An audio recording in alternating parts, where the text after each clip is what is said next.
Hello, my name is Tochi. Thank you for joining me today on my journey of self-discovery. Today we're going to be talking about celebrating every step of your journey. I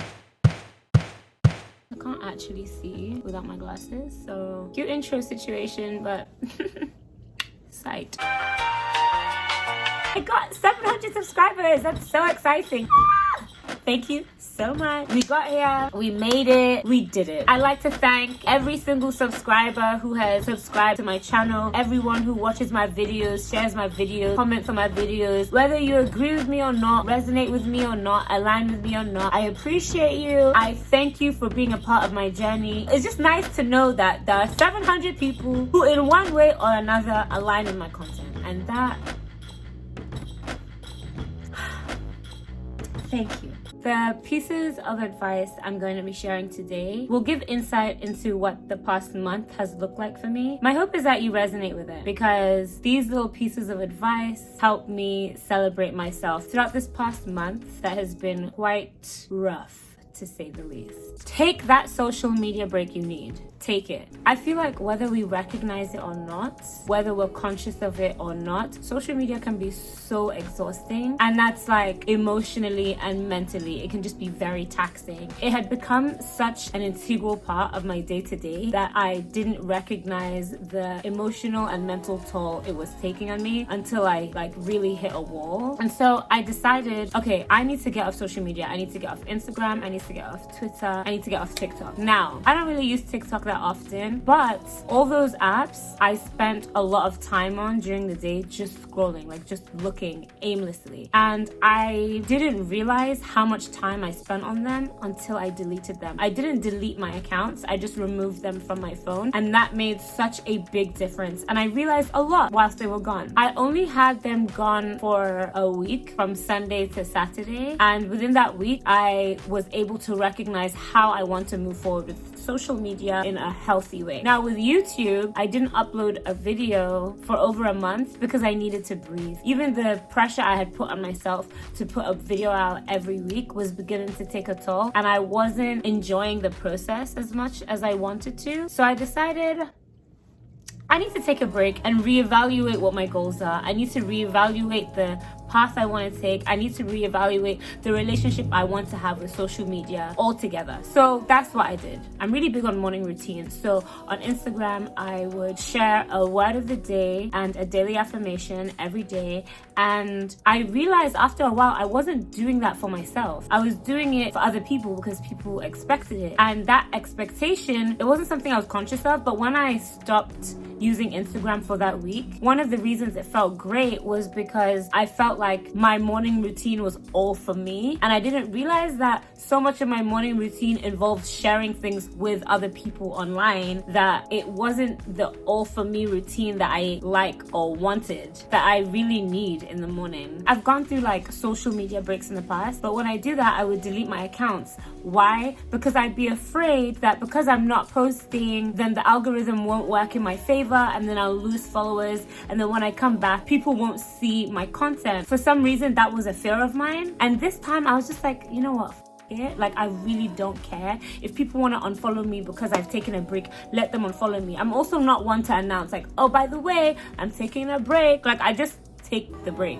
I don't make money off of Instagram. Instagram isn't my livelihood. So of course, like, taking a break on social media looks different for different people depending on the relationship you have with social media. But for me, I've been trying to figure out like what kind of healthy relationship I can have with social media, because I love creating content. I love like seeing the way people curate their own like online spaces. I appreciate social media enough to be a part of it. I've realized that I appreciated social media more than I appreciated myself, even if I told myself otherwise. I was able to be like, oh no, like I only post for myself and I do things for myself, and post for yourself, don't post for other people, blah blah blah blah blah. Yeah, very easy to say, but at the root of it, I can't say that's what I was actually doing. And this week away gave me the space to figure out like what's actually important for me in life, like not just on social media. Because on social media, I feel like a lot of the times, whether we recognize it or not, whether we want to admit it to ourselves or not, we tie social media, just like whether that's our presence or what we post, or other people's presence or what other people post, to like real life. I'm not to say that social media isn't real life, but like social media isn't life, and when you take social media out of the equation, you're able to recognize like life outside of social media. But because social media plays such a large part, it takes up so much of our day-to-day, I don't know if we always recognize, you know, how intertwined it is into our daily lives. Like, even when you see something and you want to take a picture of it, you're thinking of taking a picture of it for the purpose of posting it so that it has an audience versus just taking the picture to admire it, you know? Like, it's shifted the way we think. It's shifted the way we create content. It's shifted the way we interact with people. And I think, like, I know that that's almost inevitable, but I want to have more of a control over it. And then with Twitter, it's like, I feel like Instagram tries to make things like PG-13, and Twitter is just like, it could be rated R. Like, you could be scrolling and then see some really wild and then see a video of a kid reading a book. Twitter's extremes are pretty extreme, and I think that plus the Instagram algorithm and wanting to stay relevant, on top of me feeling like, oh, I need to post a video on YouTube every week, took a mental toll on me, and I just, like, mentally I collapsed. I checked out. And so initially it didn't feel like something I wanted to celebrate, because I felt like, why am I not able to balance social media and life? And when I was deleting Instagram off my phone, I was thinking like, oh, why do I still feel some type of way that people may unfollow me because I'm not as active? And I realized like, this is something to celebrate, because I'm centering myself. I'm centering me, Tucci. I'm not centering what the potential outcome may be with regards to how other people will respond to it, the loss of followers or the gain of followers or followers period. I am centering myself and what I need in this moment. And I feel like because we have such a strong tie to social media, when we separate ourselves from it, we may feel a shift in our value, whether it's positive or a negative. And I think being able to work through that and still feel good at the fact that you chose yourself is something to celebrate, because I don't think we talk about that often enough. So take that social media break that you need, because you deserve it, and social media doesn't care about your well-being. For real. Social media doesn't care about your well-being. There's a documentary on Netflix, I think it's called The Social Experiment, I'm not sure. I highly recommend you watch it, just so you can understand how social media is kind of used against us. So it's like, no wonder we have like these addictive qualities towards it, and separating ourselves from it feels like withdrawal almost. So give yourself that social media break you deserve and that you probably need. Your mental health deserves centering. You deserve to center your mental health. And I say this not to say that people don't do that. I feel like physical health has the limelight, and like it's so easy to like work on physical health, because I think people essentially know what they need to do, like, you know, eat healthy, go to the gym, drink water, you know, all of those things that we're told equal a healthy physical life, I guess. But I feel like mental health, and we've definitely been talking about it more recently, I still feel like we need to center mental health in the same ways that we center physical health, because then I think we'd be able to, or at least for me, like before I mentally checked out and like was kaput last week, I feel like I would have been able to recognize that something was coming on, you know, before it like came, and would have been able to handle the situation better, because I really hit rock bottom very fast. I didn't really see it coming. It just came. But like, you know, when you're not feeling well physically, like your body may ache, your skin may be sensitive to the touch, maybe your nose is runny, you get a headache, like you have physical signs that you are aware of and that you recognize, and you know, ooh, maybe I'll take NyQuil today, or maybe I'll take an Advil, like let me tackle this before it becomes like a full-on fever, you know what I mean? And I personally like don't necessarily know if I'm able to recognize that when it comes to my mental health. And so I feel like I need to start centering my mental health the same way I center my physical health, because then I'll probably be able to avoid hitting rock bottom, because I've done that. Like my mental health and I have such an interesting relationship, because when she's good, she's great, but when she's bad, it's really bad. And I would rather not get to the really bad points. Like I would rather just be neutral, you know, and not be like afraid for my own well-being, because I don't know what she's going through. I don't know what's going on or what triggered her. So I'm working on that, and I'm going to go back to therapy to help me with that. But I think there are other ways that, you know, one can help themselves center their mental health. Like I also stopped journaling. I started these shadow work prompts, which I also stopped. My morning rituals, like I didn't pray in the morning anymore. Like I shifted a lot, and I know it took a toll on my mental health, but because I didn't center my mental health, I didn't recognize how these things may have been negatively affecting me until it was like I went to full-blown fever, but mentally, if that makes sense.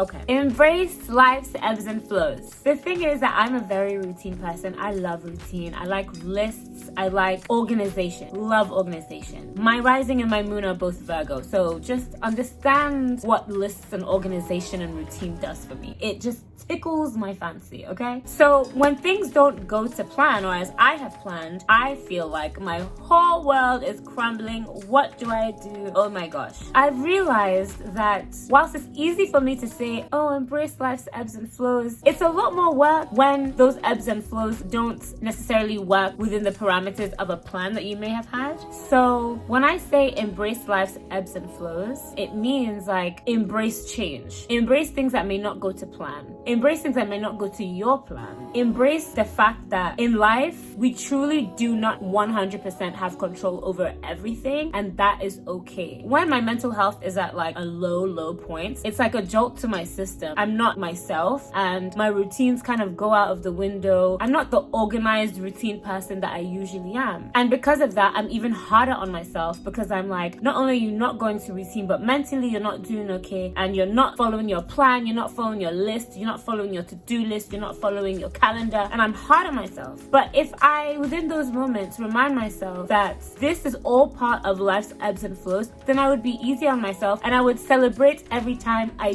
do something that I've planned. You know, like instead of beating myself up for missing 9 out of 10 items, I'll celebrate that one item that I did do, instead of being like, oh, I only got one item done. I would celebrate like, you know what, I got that one item done. I think it's really like showing me that embracing life's ebbs and flows is essentially, oh, I'm losing my train of thought. It's essentially like allowing your perspective to shift to always work in your favor. Celebrate every step of your journey. And when I say that, I mean every step. And I know sometimes that's really hard. And of course, like when I say certain things, there are ground rules that like are in place. Celebrate every step of your journey, but also that does not mean that if you cause harm to someone, that you should celebrate that.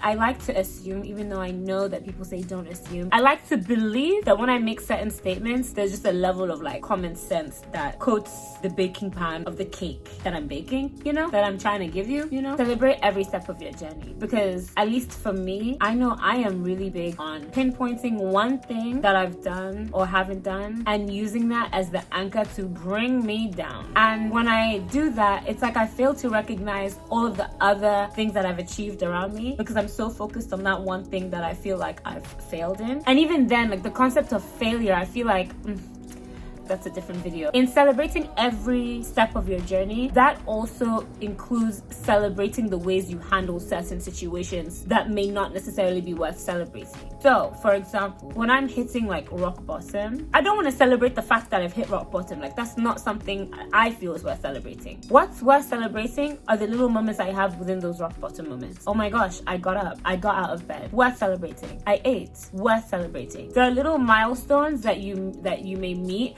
within a moment that you may not necessarily see as positive that are worth celebrating, even if it's moments of like growth within a situation in which you were wrong, or it's moments of discomfort where you were able to tackle something that you've been avoiding. Worth celebrating. And honestly, let me tell you, the reason I'm able to make this video like this is because mentally I'm like at a high right now. But I couldn't have made this video last week, or I could have, but you would not have been receiving me in this way at all. It's easier for me to say things like a shift in perspective can really go a long way when you allow that shift in perspective to work in your favor, because I'm at a point where I'm able to shift my perspective. There are moments where I am unable to shift my perspective, or I feel like I'm unable to shift my perspective, and I need a lot of help and support to shift that perspective so that I don't feel like I am drowning in a dark abyss of life. Like life is the dark abyss in those moments. I'm really just trying to figure out who I am and what this life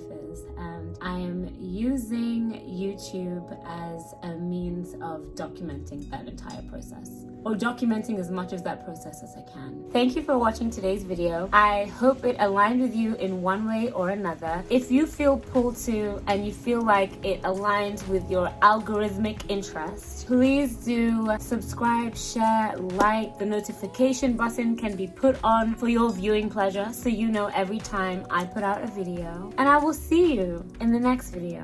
I love you. Bye for now.